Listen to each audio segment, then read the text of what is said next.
Hello students, your welcome on our channel. आज हम discuss करेंगे 12th क्लास के इम्पोर्टेंट कंसेप्ट के बारे में। जो हमारा चैप्टर है 6 चैप्टर एप्लीकेशन ऑफ डेरिवेटिव। ठीक है जी, आज हम इसके बारे में पढ़ेंगे कि ये कंसेप्ट हमारा क्या है। इसमें हमारा एक इम्पॉर्टेंट कंसेप्ट है जो हमारी मॉडर्न की एक्सरसाइज 6 बी में बी के अंडर आता है। ठीक है जी, टॉपिक क्या है हमारा? इंक्रीजिंग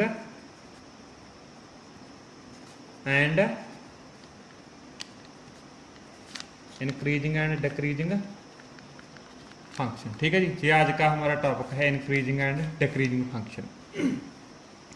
आज हम इसके बारे में पूरी डिटेल से पढ़ेंगे कि इंक्रीजिंग फंक्शन क्या होता है और हमारा डिक्रीजिंग फंक्शन क्या होता है।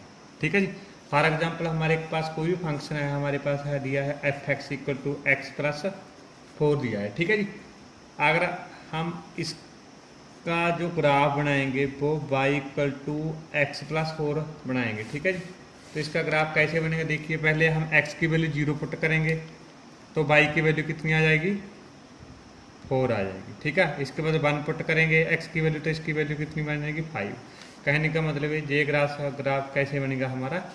ऐसे बन जाएगा। कहने के बाद मतलब कि जैसे जैसे हम x की वैल्यू इंक्रीज कर रहे हैं तो y की वैल्यू भी इंक्रीज हो जाती है। तो ये क्या है हमारा? Increasing function. ठीक है जी, और अगर हमारे पास कोई और ग्राफ है, ठीक है जी, जो इस फॉर्म में हो जिसमें हम x की वैल्यू तो इंक्रीज कर रहे हैं लेकिन जो हमारी y की वैल्यू हो वो डिक्रीज हो जाती है। फॉर एग्जाम्पल हम लिख दीजिए माइनस एक्स प्लस 4। एक्स की वैल्यू जब हम इंक्रीज करेंगे, ठीक है, क्योंकि नेगेटिव साइन है तो y की वैल्यू ऑटोमेटिकली क्या होगी? डिक्रीज हो जाएगी। ठीक है जी, इसका मतलब जे क्या है हमारा? Decreasing function. जे क्या है हमारा? Increasing function. ठीक है जी, अब हम इंक्रीजिंग एंड डिक्रीजिंग फंक्शन के बारे में पूरी डिटेल से पढ़ेंगे भी क्या होते हैं। ठीक है जी, डेरिवेटिव के जरिए। फॉर एग्जाम्पल हमें दिया है कोई फंक्शन दिया है f x equal to sine x, और हमने ये कैलकुलेट करना है कि साइन एक्स है वो इंक्रीजिंग फंक्शन है और डिक्रीजिंग। ठीक है जी, हमें सभी को मालूम है कि जो हमारा साइन एक्स का ग्राफ होता है वो ऐसे होता है, हमने बहुत बार पढ़ा है। ठीक है जी, साइन 0 जहाँ π/2 की इसकी वैल्यू क्या होती है? मैक्सिमम। पाई पे फिर नेगेटिव। ये क्या है हमारा? 2π/3 मतलब 135। ठीक है, ये क्या है हमारा? 2π। देखिए, जब हम आपसे क्वेश्चन पूछें कि जो साइन एक्स का जो फंक्शन है वो इंक्रीजिंग है या डिक्रीजिंग है, तो आप कहेंगे सर इंक्रीजिंग भी है डिक्रीजिंग भी है। क्यों? देखिए, जहाँ हमें क्या दिया है, जहाँ से लेकर जहाँ तक 0 से लेके π/2 तक जो साइन एक्स की जो ग्राफ है वो इंक्रीज हो रहा है, और π/2 के बाद ये क्या हो रहा है? पाई तक डिक्रीज हो रहा है और फिर इंक्रीज हो रहा है। ठीक है जी, इस तरह से जो साइन एक्स है वो इंक्रीजिंग फंक्शन भी है डिक्रीजिंग फंक्शन भी है। पर जब हम किसी पार्टिकुलर इंटरवल की बात करेंगे, जैसे जहाँ हमारे पास 0 से लेकर π/2 तक का क्या है हमारे पास? साइन एक्स की जो वैल्यू है वो इंक्रीज हो रही है। इसका मतलब 0 से लेके π/2 तक क्या है? जो साइन एक्स है वो क्या है? इंक्रीजिंग फंक्शन है। एंड π/2 से पाई तक का ये क्या है? डिक्रीजिंग, क्योंकि इसकी वैल्यू जो है वो है हमारे पास डिक्रीज हो रही है। ठीक है जी, और जो हमारा ये 6b एक्सरसाइज है, इस एक्सरसाइज में हमारे पास 2 टाइप्स के क्वेश्चन आएंगे। फर्स्ट टाइप के क्वेश्चन हमारे पास क्या आएंगे? उसमें दिया है हमें check find function is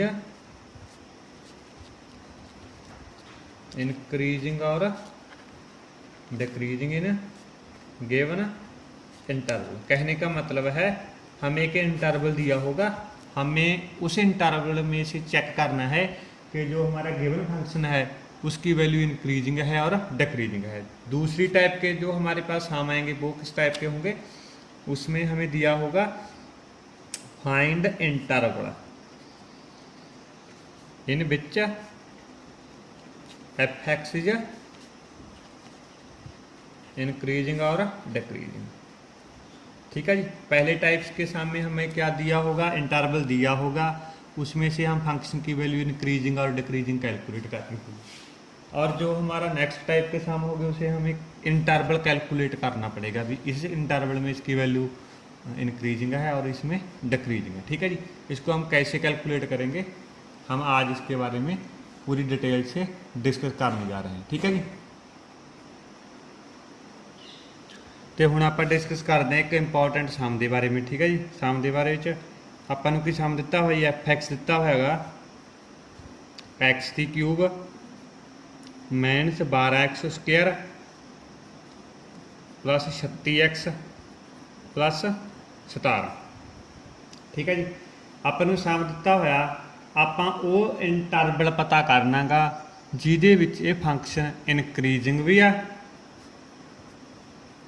function की आ इनक्रीजिंग आ, दूजा की दिता अपन डिक्रीजिंग। ठीक है जी।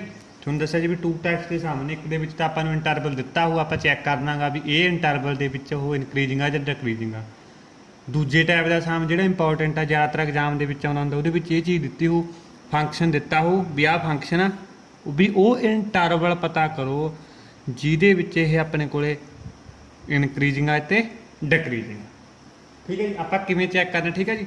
आप फस्ट ऑफ ऑल की करना, जो फंक्शन दिता है वह डेरीवेटिव करना। ठीक है। डेरीवेटिव कितना आ जाओ 3x² -12 गुना 24x प्लस 36, ये की आ गया अपने को डेरीवेटिव आ गया। ठीक है जी फंक्शन का। हुण आप अगे लिखना की है, ठीक है जी, फॉर इनक्रीजिंग एंड डिक्रीजिंग की करना, जो अपने को डेरीवेटिव दिता f'(x) इनू कादे कोल रखना, 0 के कोल रखना। 0 के कोल क्यों रखना, 0 के कोल रख के आप करनागा जोड़ा अपने को आह इक्वेशन है ये x की वैल्यू फाइंड आउट करनी, कितना आ जाऊगा जी 3x² -24x प्लस 36 = 0। नैक्सट की आ सॉल्व करके देखो जी, आप 3 कॉमन कर दी, की आ जाऊगा जी x² -8 24, ठीक है, प्लस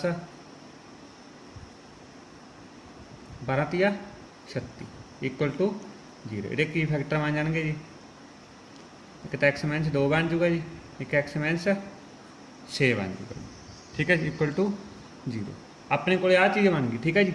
अगे अपने को ध्यान रखना तुसी, x की वैल्यू की आ जाऊ अपने को, एक तो 2 आ जाऊगी, एक 6 आ जाऊगी।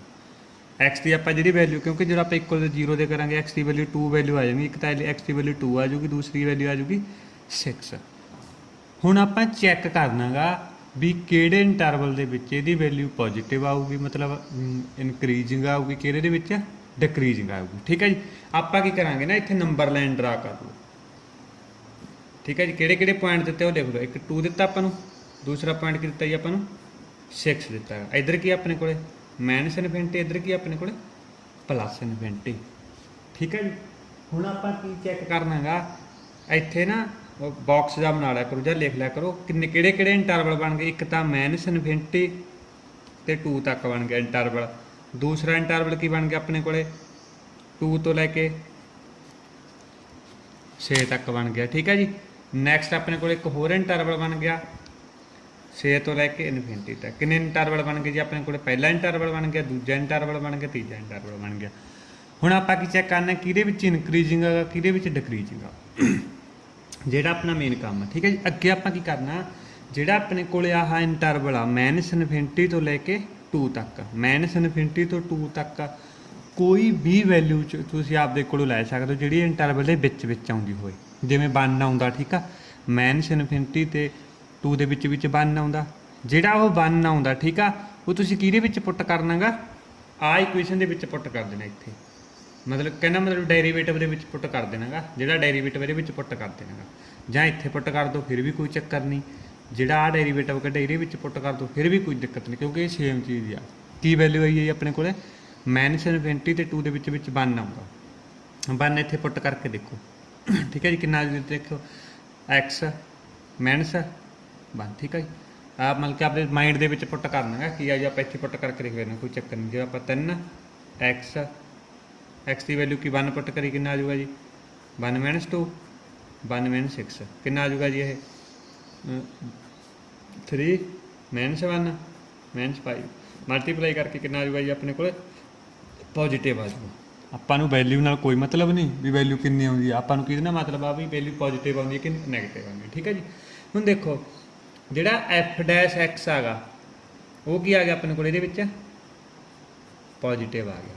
-∞ ਤੋਂ ਲੈ ਕੇ 2 ਤੱਕ ਜਿਹੜੀ f' ਦੀ ਵੈਲਿਊ ਆ ਗਈ ਉਹ ਕੀ ਆ ਗਈ ਪੋਜ਼ਿਟਿਵ ਆ ਗਈ। ਇਹਦਾ ਮਤਲਬ ਜਦੋਂ ਪੋਜ਼ਿਟਿਵ ਆ ਗਈ ਤਾਂ ਇਹਦੇ ਵਿੱਚ ਫੰਕਸ਼ਨ ਕੀ ਆ ਆਪਣੇ ਕੋਲੇ ਇਨਕਰੀਜ਼ਿੰਗ ਆ। ਇਨਕਰੀਜ਼ਿੰਗ ਦਾ ਆਪਾਂ ਲਾ ਲਓ ਇੱਕ ਡੰਡਾ ਜਿਹਾ, ਆਪਾਂ ਨੂੰ ਕਲੀਅਰ ਹੋ ਜਾਊਗਾ ਵੀ ਇਹ ਜਿਹੜਾ ਫੰਕਸ਼ਨ ਆ ਵੱਧ ਰਿਹਾ ਹੈਗਾ ਉੱਪਰ ਨੂੰ, ਇਨਕਰੀਜ਼ਿੰਗ ਹੈ। ਠੀਕ ਹੈ ਜੀ। ਸਮਝ ਲੱਗ ਗਈ ਨਾ। ਕਹਿਣ ਦਾ ਮਤਲਬ ਜਿਹੜਾ ਇੰਟਰਵਲ ਬਣੇ ਨੇਗੇ, ਇੰਟਰਵਲ ਬਣਾ ਲਓ ਪੁਆਇੰਟ ਲਾ ਕੇ ਵੀ ਉਹ ਇੰਟਰਵਲ ਦੇ ਵਿੱਚ ਵਾਲੀ ਕੋਈ ਮਰਜ਼ੀ ਵੈਲਿਊ ਫੰਕਸ਼ਨ f' ਦੇ ਵਿੱਚ ਪੁੱਟ ਕਰ ਲਓ। ਪੁੱਟ ਕਰਕੇ ਜਿਹੜੀ ਵੈਲਿਊ ਆਉਂਦੀ ਆ ਉਹ ਚੈੱਕ ਕਰੋ ਵੀ ਪੋਜ਼ਿਟਿਵ ਆ ਜਾਂ ਨੈਗੇਟਿਵ। ਕਹਿਣ ਦਾ ਮਤਲਬ ਇਨਕਰੀਜ਼ਿੰਗ ਦੇ ਲਈ ਕੀ ਹੁੰਦਾ ਆਪਣੇ ਕੋਲੇ ਵੀ ਜਿਹੜਾ f' ਆ ਉਹ ਕੀ ਹੋਣਾ ਚਾਹੀਦਾ ਪੋਜ਼ਿਟਿਵ। ਡਿਕਰੀਜ਼ਿੰਗ ਲਈ f' ਕੀ ਹੋਣਾ ਚਾਹੀਦਾ ਨੈਗੇਟਿਵ। ਬਸ ਆਹ ਚੀਜ਼ ਆਪਾਂ ਧਿਆਨ ਰੱਖਣੀ ਹੈ, ਪੋਜ਼ਿਟਿਵ ਨੈਗੇਟਿਵ ਦੀ, ਹੋਰ ਆਪਾਂ ਨੂੰ ਕੋਈ ਬੜਾ ਮਤਲਬ ਨਹੀਂ ਹੈਗਾ। ਠੀਕ ਹੈ ਜੀ। ਹੁਣ ਦੇਖੋ ਧਿਆਨ ਨਾਲ ਦੂਸਰਾ ਇੰਟਰਵਲ ਕੀ ਲੈ 2 ਤੋਂ ਲੈ ਕੇ ਆਪਣੇ ਕੋਲੇ 6 ਤੱਕ। 2 ਤੋਂ ਲੈ ਕੇ 6 ਦੇ ਵਿੱਚ ਕੋਈ ਮਰਜ਼ੀ ਵੈਲਿਊ ਲੈ ਲਓ, ਆਪਾਂ 2 ਹੀ ਲੈਟ ਕਰ ਲਓ, ਕੋਈ ਚੱਕਰ ਨਹੀਂ। ਠੀਕ ਹੈ। 2 ਲੈ ਲਓ ਜਾਂ 3 ਲੈ ਲਓ, ਕੋਈ ਫਰਕ ਨਹੀਂ। ਮਤਲਬ ਕਿ ਆਪਾਂ 2 ਨਹੀਂ ਲੈਣਾ ਹੈਗਾ, ਇਹਦੇ ਵਿੱਚ ਵਾਲੇ ਆਪਾਂ 3 ਲੈ ਲਿਆ। ਠੀਕ ਆ। ਇੱਥੇ ਕਿੰਨਾ 3 -2 3 -6 ਕੀ ਆ ਜਾਊਗਾ ਇਹਨੂੰ ਸੋਲਵ ਕਰਕੇ ਨੈਗੇਟਿਵ ਵੈਲਿਊ ਆ ਜੀ, ਕਿਉਂਕਿ ਆ ਤਾਂ ਪੋਜ਼ਿਟਿਵ ਆ ਜਾਊਗਾ ਨੈਗੇਟਿਵ ਆ ਜਾਊ। ਇਹਦਾ ਮਤਲਬ ਇਹਦੇ ਵਿੱਚ ਇੰਟਰਵਲ ਦੇ ਵਿੱਚ f' ਕੀ ਆਪਣਾ ਡਿਕਰੀਜ਼ ਹੋਗਾ। ਆਹ ਕੰਮ ਹੈ ਜੀ ਆਪਣੇ ਕੋਲ ਸਾਰਾ। ਨੈਕਸਟ 6 ਤੋਂ ਲੈ ਕੇ ਇਨਫਿਨਿਟੀ ਤੱਕ ਆ। 6 ਤੋਂ ਵੱਡੀ ਕੋਈ ਮਰਜ਼ੀ ਵੈਲਿਊ ਪੁੱਟ ਕਰ ਦਿਓ। ਮੰਨ ਕੇ ਚਲੋ ਆਪਾਂ 10 ਪੁੱਟ ਕਰਤਾ, 10 ਪੁੱਟ ਕਰਤਾ ਕੀ ਆ ਜੀ ਆਪਣੇ ਕੋਲ 3 10 -2 10 -6 ਕੀ ਆ ਜਾਊਗਾ ਜੀ ਆਪਣੇ ਕੋਲ ਪੋਜ਼ਿਟਿਵ ਆ ਜੀ। ਇਹਦਾ ਮਤਲਬ ਫੰਕਸ਼ਨ ਕੀ ਆ ਆਪਣੇ ਕੋਲ ਇਨਕਰੀਜ਼ ਹੈ। ਕਹਿਣ ਦਾ ਮਤਲਬ ਜਿਹੜੇ ਇੰਟਰਵਲ ਦੇ ਵਿੱਚ f' ਦੀ ਵੈਲਿਊ ਪੋਜ਼ਿਟਿਵ ਆ, ਡੈਰੀਵੇਟਿਵ ਦੀ ਵੈਲਿਊ ਪੋਜ਼ਿਟਿਵ ਆ, ਉਹ ਇਨਕਰੀਜ਼ਿੰਗ ਫੰਕਸ਼ਨ ਆ। ਜਿਹਦੇ ਵਿੱਚ ਨੈਗੇਟਿਵ ਆ ਉਹ ਡਿਕਰੀਜ਼ਿੰਗ ਫੰਕਸ਼ਨ ਆ। ਠੀਕ ਹੈ ਜੀ। ਹੁਣ ਆਪਾਂ ਤੋਂ ਕੀ ਪੁੱਛਿਆ ਸੀ, ਉਹ ਇੰਟਰਵਲ ਪੁੱਛਿਆ ਸੀ ਨਾ। ਪਹਿਲਾਂ ਆਪਾਂ ਇੰਟਰਵਲ ਬਣਾਉਣੇ ਹੈਗੇ ਇਨਕਰੀਜ਼ਿੰਗ ਲਈ, ਕਿਉਂਕਿ ਜੇ ਆਪਣੇ ਕੋਲ ਸਿੰਪਲ ਇੱਕ ਆਨਸਰ ਆਉਂਦਾ ਫਿਰ ਤਾਂ ਆਪਾਂ ਸਿੱਧਾ ਲਿਖ ਲੈਂਦੇ।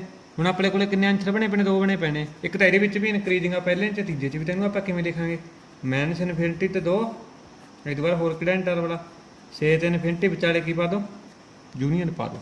ਇਹਦਾ ਮਤਲਬ ਆ ਇੰਟਰਵਲ ਦੇ ਵਿੱਚ ਕੀ ਆ ਇਨਕਰੀਜ਼ਿੰਗ ਆ। ਡਿਕਰੀਜ਼ਿੰਗ ਕਿਹਦੇ ਵਿੱਚ ਆ ਇਹ ਕਿਹਦੇ ਵਿੱਚ ਡਿਕਰੀਜ਼ਿੰਗ ਆ ਜੀ ਉਹ ਇੰਟਰਵਲ ਕਿਹੜਾ ਜੀ ਆਪਣੇ ਕੋਲੇ 2 ਤੋਂ ਲੈ ਕੇ 6 ਤੱਕ। ਇਹਦੇ ਵਿੱਚ ਕੀ ਆ ਡਿਕਰੀਜ਼ਿੰਗ। ਠੀਕ ਹੈ ਜੀ। ਆ ਆਪਣਾ ਜਿਹੜਾ ਤੁਹਾਨੂੰ ਜਮਾ ਸਿੰਪਲ ਫੰਡਾ ਹੈਗਾ ਉਹ ਤੁਹਾਨੂੰ ਮੈਂ ਸਮਝਾਤਾ। ਇਹਨਾਂ ਨੇ ਐਗਜ਼ਾਮਪਲ ਦੇ ਵਿੱਚ ਕੋਈ ਹੋਰ ਆਪਦੇ ਮੈਥਡਾਂ ਨਾਲ ਕਰਿਆ ਪਿਆ, ਉਹਨਾਂ ਨੂੰ ਤੁਹਾਨੂੰ ਕੋਈ ਟੈਨਸ਼ਨ ਲੈਣ ਦੀ ਲੋੜ ਨਹੀਂ। ਠੀਕ ਹੈ। ਤੁਸੀਂ ਸਾਰੇ ਸਮ ਆਹ ਹਿਸਾਬ ਨਾਲ ਕੱਢ ਦੇਣੇ ਨੇ। ਹੁਣ ਦੂਜਾ ਆਪੋਜਿਟ ਜਿਹੜੇ ਫਸਟ ਟਾਈਪ ਦੇ ਸਮ ਸੀ ਉਹਦੇ ਵਿੱਚ ਮੰਨ ਕੇ ਚਲੋ ਤੁਹਾਨੂੰ ਸਟੇਟਮੈਂਟ ਵੀ ਦੇਤੀ, ਜਿਵੇਂ ਆਪਣੇ ਕੋਲ ਸਟਾਰਟਿੰਗ ਦੇ ਉੱਪਰ ਆ ਸਟੇਟਮੈਂਟ ਆ, ਇਹ ਤੁਹਾਨੂੰ ਸਟੇਟਮੈਂਟ ਵੀ ਦੇਤੀ ਜਿਹੜੇ ਆਪਣੇ ਸਮ ਦੀ ਸਟੇਟਮੈਂਟ ਸੀਗੇ। ਠੀਕ ਆ। ਸਟੇਟਮੈਂਟ ਵੀ ਦੇਤੀ ਨਾਲ ਆ ਇੰਟਰਵਲ ਵੀ ਦੇਤਾ ਵੀ ਚੈੱਕ ਕਰੋ ਵੀ ਇਹਦੇ ਵਿੱਚ ਇਨਕਰੀਜ਼ਿੰਗ ਆ ਜਾਂ ਡਿਕਰੀਜ਼ਿੰਗ ਆ। ਤੁਸੀਂ ਕੀ ਕਰੋ ਇੰਟਰਵਲ ਦੇ ਵਿੱਚੋਂ ਕੋਈ ਮਰਜ਼ੀ ਵੈਲਿਊ ਉਹਦੇ ਵਿੱਚ ਇੰਟਰਵਲ ਦਿੱਤਾ ਹੋ, ਇੰਟਰਵਲ ਦੇ ਵਿੱਚ ਵਾਲੀ ਕੋਈ ਵੈਲਿਊ ਪੁੱਟ ਕਰਕੇ ਦੇਖੋ ਵੀ ਜੇ f' ਪੋਜ਼ਿਟਿਵ ਆਉਂਦਾ ਤਾਂ ਇਨਕਰੀਜ਼ਿੰਗ ਆ, ਜੇ ਨੈਗੇਟਿਵ ਆਉਂਦਾ ਤਾਂ ਡਿਕਰੀਜ਼ਿੰਗ ਆ। ਬਸ ਉਹਦੇ ਵਿੱਚ ਤੁਸੀਂ ਇੰਨਾ ਹੀ ਦੱਸਣਾ ਹੈ। ਠੀਕ ਹੈ ਜੀ। ਇਹ ਸੀ ਜੀ ਆਪਣਾ ਕੰਸੈਪਟ ਪੂਰਾ application of derivative the increasing ਤੇ ਡਿਕਰੀਜ਼ਿੰਗ ਫੰਕਸ਼ਨ। ਠੀਕ ਹੈ। ਸਾਰੇ ਜਿਹੜੇ ਤੁਸੀਂ ਸਾਹਮਣੇ ਉਹ ਕੈਲਕੂਲੇਟ ਕਰਨ ਦੀ ਕੋਸ਼ਿਸ਼ ਕਰਨੀ ਆ। ਕੁਛ ਕੁ 1-2 ਸਾਹਮਣੇ ਉਹਨਾਂ ਨੇ ਲਿਖਿਆ ਹੋਇਆ ਵੀ ਵਿਦਆਊਟ ਡੈਰੀਵੇਟਿਵ, ਵੀ ਡੈਰੀਵੇਟਿਵ ਕਰਨ ਤੋਂ ਬਿਨਾਂ ਕੈਲਕੂਲੇਟ ਕਰਨੇ ਆਪਾਂ। ਠੀਕ ਆ। ਉਹਦੇ ਵਿੱਚ ਕੋਈ ਤੁਹਾਨੂੰ ਟੈਨਸ਼ਨ ਲੈਣ ਦੀ ਲੋੜ ਨਹੀਂ ਵੀ ਕਿਵੇਂ ਕਰਾਂਗੇ, ਕੋਈ ਚੱਕਰ ਨਹੀਂ। ਉਹਦੇ ਵਿੱਚ ਤੁਸੀਂ ਵੈਲਿਊ ਪੁੱਟ ਕਰਕੇ ਦੇਖੋ ਵੀ ਜੇ ਆਪਾਂ ਥੋੜ੍ਹੀਆਂ ਜਿਹੀ ਵੈਲਿਊ ਪੁੱਟ ਕਰਕੇ x ਦੀ ਵੈਲਿਊ 1 ਪੁੱਟ ਕਰੋ 2, ਜੇ x ਦੀ ਵੈਲਿਊ ਪੁੱਟ ਕਰਨ ਨਾਲ ਇਨਕਰੀਜ਼ ਕਰਨ ਨਾਲ y ਦੀ ਵੈਲਿਊ ਵੀ ਇਨਕਰੀਜ਼ ਹੋ ਜਾਂਦੀ ਆ ਤਾਂ ਫੰਕਸ਼ਨ ਕੀ ਆ ਇਨਕਰੀਜ਼ਿੰਗ ਆਗਾ। ਠੀਕ ਹੈ ਨਾ। ਜੇ ਉਹਦੀ ਵੈਲਿਊ x ਦੀ ਵਧਾਈ ਜਾਂਦੇ y ਦੀ ਘਟੀ ਜਾਂਦੀ ਆ ਤਾਂ ਉਹ ਕੀ ਆ ਡਿਕਰੀਜ਼ਿੰਗ। ਉਹ ਆਪਾਂ ਸਿੰਪਲ ਉੱਥੇ ਕਰ ਲਿਖ ਕੇ ਉਹਨਾਂ ਨੂੰ ਸਮਝਾ ਸਕਦੇ ਹਾਂ। ਠੀਕ ਹੈ ਜੀ। ਇਹ ਸੀ ਆਪਣੇ ਕੋਲ ਸਮ। ਠੀਕ ਹੈ ਜੀ। ਇਹਨਾਂ ਨੂੰ ਧਿਆਨ ਨਾਲ ਕਰਨਾ। ਨੈਕਸਟ ਵੀਡੀਓ ਦੇ ਵਿੱਚ ਆਪਾਂ ਕੋਈ ਹੋਰ ਕਨਸੈਪਟ ਡਿਸਕਸ ਕਰਾਂਗੇ। Thanks for watching video and subscribe hour channel.